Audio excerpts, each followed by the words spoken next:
Sindh assembly में opposition leader Ali Khurshidi ने कहा है कि कराची वाले ख़राब इंफ्रास्ट्रक्चर से परेशान हैं। लगता है जानबूझकर मसाइल को बढ़ाया गया। रेड लाइन मंसूबा 2026 में भी मुकम्मल होता हुआ दिखाई नहीं देता। रेड लाइन के बायस लोग 5 मिनट का सफ़र 2 घंटों में तय करते हैं। ग्रीन लाइन अधूरी पड़ी है, इसका काम रुका हुआ है। कराची में सड़कों का ही नहीं, पानी का भी मसला है। वो कराची में न्यूज़ कॉन्फ्रेंस कर रहे थे।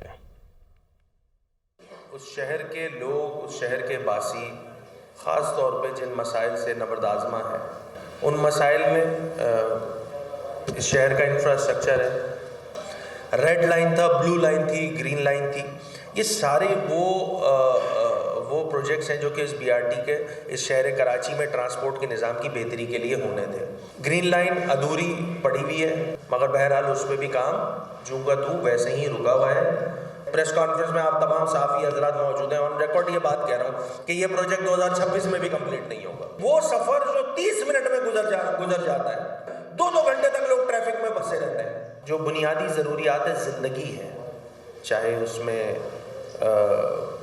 पीने के पानी की दस्तयाबी हो, सीवरेज के पानी का जाना हो, इंफ्रास्ट्रक्चर की बात कर लें और दीगर यूटिलिटीज़ की बात कर लें, वो सारी जो है वो इस शहर में ऐसा लगता है कि बाय डिज़ाइन नापैद होती जा रही है।